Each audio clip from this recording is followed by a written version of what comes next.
Oke, assalamualaikum warahmatullahi wabarakatuh dan selamat malam. Berjumpa lagi bersama saya di channel Tampurung.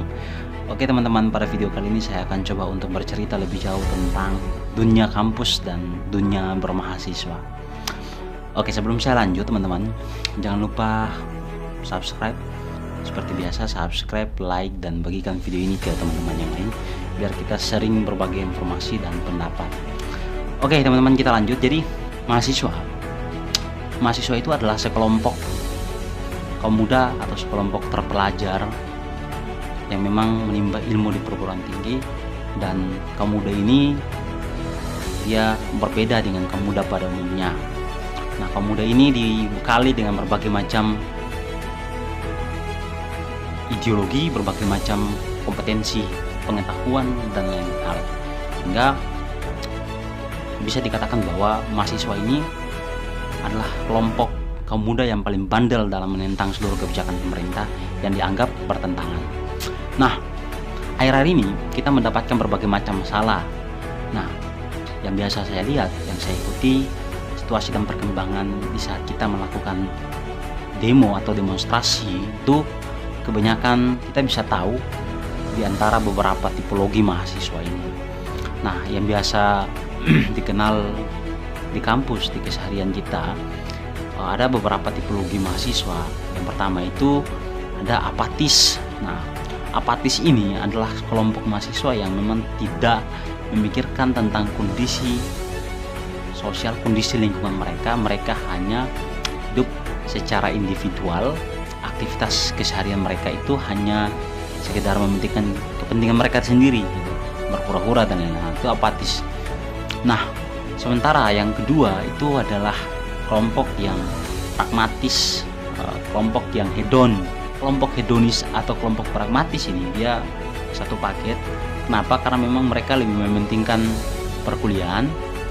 Pragmatis ini lebih fokus pada perkuliahan dan lebih mementingkan sesuatu yang sederhana, sesuatu yang tidak ribet, apalagi persoalan masalah sosial, masalah masyarakat itu tidak pernah sama sekali mereka pikirkan. Yang mereka tahu bahwa di mana saja mereka beraktivitas, nah disitulah yang mereka ketahui. Salah satunya adalah di kampus. Kalau di kampus, kelompok ini itu paling fokus sekali, sangat fokus di dunia perkuliahan dan tidak pernah mengorientasikan diri mereka keluar, apalagi organisasi dan lain hal. Dan mereka juga fokus sekali dalam menata karir, bahkan menjaga passion dan lain-lain. Nah, ini adalah kelompok hedonis atau kelompok pragmatis. Oke, selanjutnya itu kelompok aktivis. Nah, sebenarnya kata dasar aktivis ini adalah aktif sebenarnya. Jadi bagi saya bahwa aktif itu, kelompok aktivis ini dia tidak pernah membedakan di mana saja tempat yang dia lalui, semuanya harus dia fokus ke situ. Baik perkuliahan, masuk dalam dunia perkuliahan, baik di organisasi dan lain-lain, itu dia menyumbangkan semua ini sebagai satu prestasinya dia. Itu disebut kelompok aktivis sebenarnya. Cuman makna aktivis ini kebanyakan itu lebih dilekatkan pada orang-orang yang berorganisasi. Saya pikir itu keliru sebenarnya. Jadi belum tentu orang-orang yang berorganisasi itu juga dia tidak mengabaikan dunia perkuliahan kampus, gitu. Jadi masih banyak sekali orang-orang yang berorganisasi, ya, oknum-oknum tertentu yang berorganisasi, tapi mereka hanya fokus pada satu aspek saja. Padahal kalimat aktivis ini, kalimat aktif ini itu dia lebih fokus di mana saja tempat yang dia lalui, itu dia harus menyelesaikan semua tugas-tugas itu. Nah, teman-teman, apakah Anda pernah mengikuti demonstrasi? Ya, saya pikir kita sama.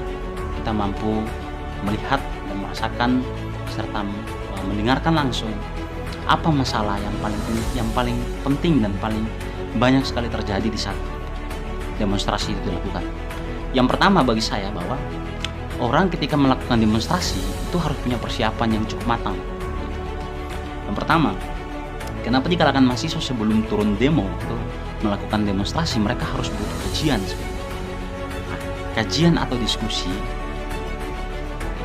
sebenarnya di dalam kajian atau diskusi itu ada isu dan perspektif, ada penilaian, ada pemikiran yang coba ditelah terhadap satu kasus yang akan nantinya dipressure. Sehingga kajian itu dilakukan, dan kajian itu tidak bisa satu kali sebenarnya. Kajian itu harus 1 atau 2 kali atau 3 kali dan seterusnya untuk menyadarkan semuanya. Nah, selain menelah isu dan berbagai macam masalah yang menjadi objek kajian mereka.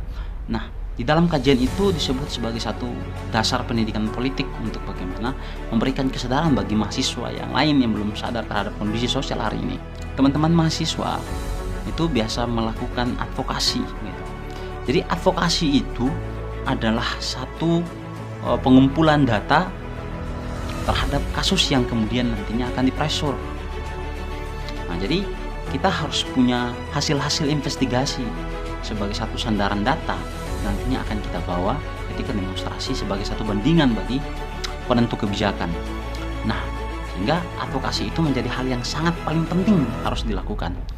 Yang selanjutnya, yang paling rentan berbahaya di saat demonstrasi ini dilakukan adalah soal taktik dalam melakukan mobilisasi.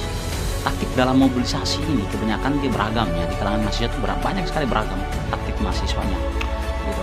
Tapi yang sempat harus dilihat bahwa tidak semua mahasiswa itu punya kesadaran terhadap kondisi. Nah, kemarin waktu aksi undang-undang Omnibus Law atau rancangan undang-undang Omnibus Law itu saya lihat banyak sekali kita kewalahan dalam memobilisasi massa. Kenapa? Karena massa itu tidak menyadari sebenarnya, apalagi tidak mengikuti kajian isu perkembangan tentang apa sih sebenarnya rancangan undang-undang Omnibus Law ini. Dalam isi rancangan undang-undang Omnibus Law ini yang dibahas ini apa sebenarnya? Banyak sekali mahasiswa yang tidak mengetahui tetapi hanya ikut-ikutan. Nah, ini kelompok mahasiswa yang seperti ini yang ikut-ikutan ini disebut massa yang cair. Kenapa? Karena mereka tidak terideologis, tidak mampu untuk memahami dan menelaah lebih jauh tentang satu kasus yang akan nantinya kita pressure. Nah, makanya teman-teman kita harus berhati-hati bahwa ketiga aspek ini tidak bisa kita menyepelekan, harus kita lakukan dan harus kita kerja keras. Jadi tidak bisa kita melakukan demonstrasi tanpa dengan melalui tahapan-tahapan itu tidak bisa. Nah, itu sangat berbahaya sekali bagi kita yang melakukan demonstrasi.